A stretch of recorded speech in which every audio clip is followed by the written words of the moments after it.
새벽에 말씀으로 시작하게 되어서 감사드리며 함께하는 성도님들을 주님의 이름으로 축복합니다. 오늘은 누가복음 15장 11절에서 32절 말씀을 통해 놀랍고 신비로운 기쁨이란 제목으로 함께 은혜를 나누고자 합니다. 본문이 길어서 24절과 32절 두 절만 함께 읽도록 하겠습니다. 이 내 아들은 죽었다가 다시 살아났으며 내가 잃었다가 다시 얻었노라 하니 그들이 즐거워하더라. 이 내 동생은 죽었다가 살아났으며 내가 잃었다가 얻었기로 우리가 즐거워하고 기뻐하는 것이 마땅하다 하니라. 본문은 탕자의 비유라는 제목으로 우리에게 잘 알려져 있으며 본문을 통해 우리는 하나님의 광대한 사랑의 깊이에 대해서 알 수 있습니다. 당시 유대의 모든 사람들은 세리, 창녀, 죄인들을 멸시하고 천대하였는데 구원받지 못할 자로 이미 낙인 찍힌 존재였기 때문에 아무도 이들과 상종조차 하지 않으려고 했습니다. 그런데 예수님은 달랐습니다.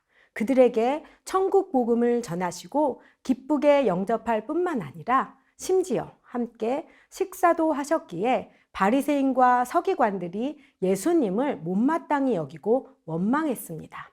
어쩌면 이런 태도는 그 당시 사회적 분위기로 볼 때 타당한 것처럼 여겨지기도 합니다. 예수님은 이런 원망을 들으시고 오히려 잃은 양, 잃은 드라크마, 잃은 아들의 세 가지 비유를 들어 말씀을 가르치십니다. 예수님이 이렇게 세 번이나 강조하면서 제자들에게 알려주고자 하시는 것은 무엇일까요? 그것은 바로 하나님께서는 멸시받고 냉대받는 사람들, 즉 죄인들을 향하여 매우 특별한 마음을 가지고 계시고 그들이 회개하고 돌아오는 것을 너무나 기뻐하신다는 것입니다.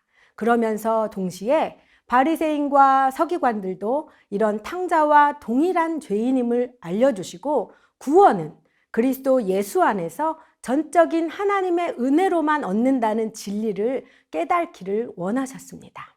하나님의 구원의 기쁨은 당시 바리새인들이나 일반인들은 결코 이해할 수 없는 아주 놀랍고 신비로운 기쁨입니다. 본문 15장 24절과 32절에 반복해서 나오는 말씀, 죽었다가 다시 살아났으며 내가 잃었다가 다시 얻었노라 라는 두 번의 동일한 말씀을 통해 우리는 하나님 아버지의 기쁨이 얼마나 큰 것인지 짐작할 수 있습니다. 하나님의 이 신비한 기쁨을 알고 하나님의 심정을 이해하려면 대부분의 세상 사람들이 멸시하는 자들을 하나님께서는 어떻게 보고 계시고 어떻게 대하시는지 분명히 알고 하나님의 사랑의 깊이를 알아야 합니다. 하나님께서는 이런 자들을 동일하게 구원받을 한 영혼으로 보고 계시고 또 무한한 사랑으로 대하신다는 복음의 은혜를 깨닫고 그 은혜를 함께 누릴 수 있어야 합니다.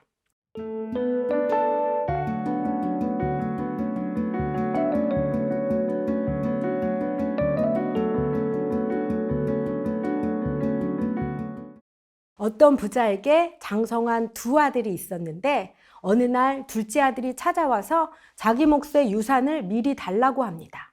사실 그 당시 유대 사회에서 아버지가 죽기 전에 유산을 미리 달라고 하는 것은 아버지를 마치 죽은 사람처럼 취급하겠다는 뜻으로 전대미문의 불효입니다. 며칠이 안 되어 이 불효막심한 둘째 아들이 재물을 다 모아가지고 먼 나라로 떠나버렸습니다. 쉽게 얻어진 돈은 쉽게 쓰게 마련이며 자기가 수고하고 고생해서 번 돈이 아니었기에 금방 허랑방탕하게 받은 재산 전부를 다 탕진해버립니다. 그리고 거지가 되었는데 거지로 전락한 그에게 온정을 베푸는 사람은 아무도 없었습니다. 너무 배가 고팠기에 먹고 살고자 그 당시 중동 사람들이 가장 천하게 여기는 돼지치기를 시작했습니다. 하지만 허기진 배를 채울 수는 없었어요. 왜냐하면 극심한 기근으로 인해 그것마저 주는 사람이 없었기 때문입니다. 지금까지 겪지 못한 인생의 가장 밑바닥을 경험한 바로 그때 그는 비로소 아버지가 생각났습니다. 진심으로 아버지 앞에 가서 자신이 얼마나 큰 죄인이었는지를 고백하고 아들이 아닌 품꾼의 한 사람으로라도 받아주기를 원하며 고향으로 갔습니다. 마을 어귀에 들어서자마자 누군가 자신을 향해 달려오고 있는데 바로 아버지였습니다. 아버지는 자신을 보자마자 목을 안고 입을 맞춥니다. 품꾼이 아니라 아들로 받아주시며 제일 좋은 옷을 입혀주고 손에 가락지를 끼워주며 발에 신을 신겨주십니다. 그리고 더 나아가 살진 송아지를 끌어다가 잡고 모두 함께 먹고 즐기자고 하십니다. 한량없는 아버지의 사랑이요, 은혜입니다. 내 아들이 죽은 줄 알았더니 살았구나. 잃어버린 줄 알았더니 얻었구나 라고 하면서 기쁨을 감추지 못하십니다. 큰아들이 들녘에서 돌아와 보니 명절도 아닌데 집안 분위기가 흡사 명절 때보다 더합니다. 아버지 재산을 다 탕진해버린 동생이 돌아왔다고 온 집안이 떠들썩하게 잔치가 벌어진 것을 보고 아연실색합니다. 아무리 동생이지만 이해할 수 없는 일이 벌어진 것입니다. 아버지가 집으로 함께 들어가 기쁨을 나누자고 하였지만 큰아들은 거절합니다. 내가 여러 해 아버지를 섬기면서 말씀을 어긴 적이 없는데 그런 나에게는 염소 새끼 한 마리 주어서 친구들과 즐기게 한 적도 없으면서 어떻게 아버지의 재산을 다 탕진한 아들은 돌아왔다고 살진 송아지를 잡으실 수가 있으세요? 정말 너무 서운하고 섭섭합니다. 그러자 아버지가 아들아, 너는 항상 나와 함께 있으니 내 것이 다 내 것이다. 내 동생은 죽었다가 살아났으며 잃었다가 얻었는데 이런 나의 심정을 이해할 수는 없겠니? 라고 달랩니다. 큰 아들에게도 아버지는 설득하며 한없는 사랑으로 다가섭니다. 즉 아버지는 불효자 작은 아들에게도 완고한 큰 아들에게도 한량없는 사랑을 베푸십니다. 우리는 본문의 두 아들의 모습을 통해 중요한 두 가지 진리를 놓치지 말아야 합니다. 첫째, 작은 아들은 물론이거니와 큰아들 속에도 바로 우리 자신의 모습이 있다는 것입니다. 아버지를 멀리 떠났다가 다시 돌아온 불효자 둘째 아들, 그리고 자신의 의의 잣대로 말미암아 자신보다 더 악하다고 생각되는 사람들을 향해 한없이 베푸시는 사랑을 전혀 이해할 수 없는 큰아들, 이 두 아들 모두에게서 우리는 우리의 모습이 보입니다. 둘째 아들과 같은 큰 죄인인 내가 회개하고 돌아와 구원을 받는 것은 너무나 큰 은혜입니다. 그러나 나한테는 적용되는 이 은혜가 나보다 더 악하고 못났다고 생각하는 사람들을 향해서는 어쩌면 큰아들처럼 의의 잣대를 들이대며 인정하지 못하고 함께 누리고 싶어 하지는 않습니까?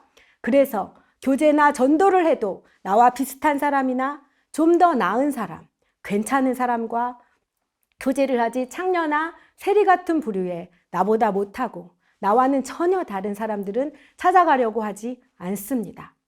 그리고 그런 자들이 예수님을 믿고 구원받았다는 이야기를 들으면 머리로는 이해를 하고 겉으로는 받아들이는 것처럼 보이지만 그런 사람들과 내가 한 공동체를 이루는 것에 대해서는 달가워하지 않습니다. 하나님의 기쁨을 가슴 저 밑바닥에서부터 진심으로 이해하기가 참 어렵습니다. 우리 자녀가 만일 행실이 좋지 않은 친구들을 만나면서 전도한다고 하면 우리의 마음은 어떨까요? 과연 한 영혼을 구원하고자 애쓰는 자녀를 아무 사심 없이 칭찬하며 진심으로 기뻐만 할 수 있을까요? 어느 성도님이 친정아버지의 병세가 깊어지자 아버지께 복음을 전하고 싶다고 하여 집으로 찾아가 교구 목사님과 함께 복음을 전했는데 영접을 하게 되었습니다. 그날 그 자리에는 교회를 다니시는 어머님, 믿음이 연약한 여동생, 전혀 믿음이 없는 남동생이 함께하고 있었습니다. 복음을 전한 후 잠깐 다과를 하는 시간을 가졌습니다. 제가 어머니께 어머니 이제 아버님이 예수님을 영접하셨으니 다 같이 천국에서 만나고 얼마나 기쁘세요 라고 말하자 믿음이 전혀 없는 남동생이 이렇게 말했습니다. 전도사님, 우리 엄마는 아마 천국에서까지 아버지를 만나는 게 제일 싫으실 텐데요 라고요. 과연 이런 일이 그 가정만의 일일까요? 이것이 바로 우리들의 실제 모습이 아닐까 합니다. 내가 구원받는 것은 괜찮지만 내가 싫어하는 저 사람이 구원받는 것은 받아들이고 싶지 않은 마음, 나보다 더 악한 저 죄인이 구원받는 것은 왠지 싫은 마음, 이것이 마치 우리가 작은 아들과 같은 탕자였음을 잊어버리고 큰아들처럼 괜찮은 사람인 것처럼 착각하며 다른 사람에 대한 하나님의 사랑을 받아들이지 않는 것과 같습니다. 우리는 우리 자신의 내면을 잘 들여다보고 우리의 모습 안에 있는 작은 아들과 큰 아들의 모습이 둘 다 있음을 인정하고 하나님의 사랑과 그리스도 예수의 은혜 앞으로 나아가야 합니다. 둘째, 작은 아들도 큰 아들도 하나님의 전적인 은혜로 구원받는다는 진리를 알아야 합니다. 작은 아들 같은 탕자가 돌아와 구원받아야 하는 것을 마땅히 여기며 차가운 도덕의 눈으로 사람을 차별하거나 지식의 수준으로 사람의 수준을 정하거나 부의 크기로 사람들을 대하는 태도 등 자신의 의와 공로로 사람을 바라보는 마음을 회개하고 전적인 은혜로만 구원받음이 인정되어져야만 합니다.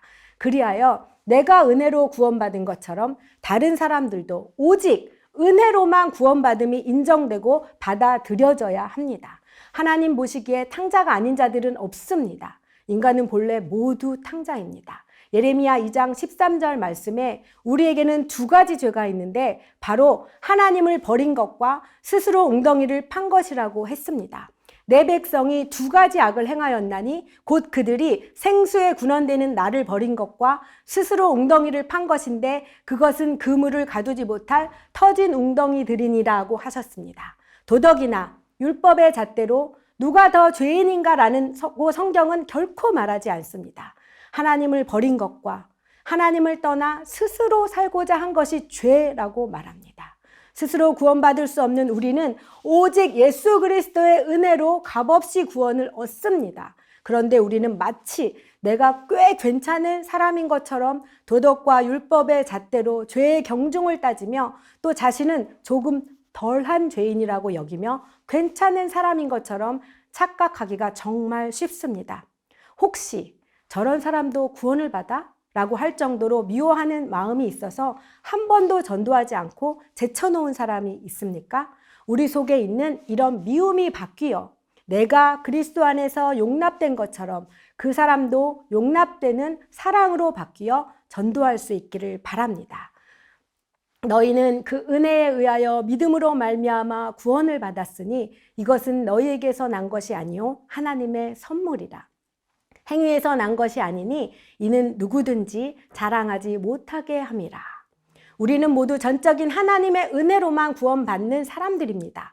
그 깊은 사랑을 알고 믿고 살아가므로 이제 큰아들과 같은 이기심을 버리고 죽었다가 다시 살아났으며 내가 잃었다가 다시 얻었노라 라는 하나님의 놀랍고 신비로운 기쁨에 동참할 수 있기를 바랍니다. 그리하여 세상의 어떤 것과도 비교할 수 없는 영원한 하늘나라의 기쁨을 맛보는 저와 여러분이 되기를 바랍니다. 아직 늦지 않았습니다. 지금이라도 행복축제에 초대하시길 바랍니다. 이번 주 미션은 VIP 초대하기입니다. 함께 기도 제목을 읽고 기도하겠습니다.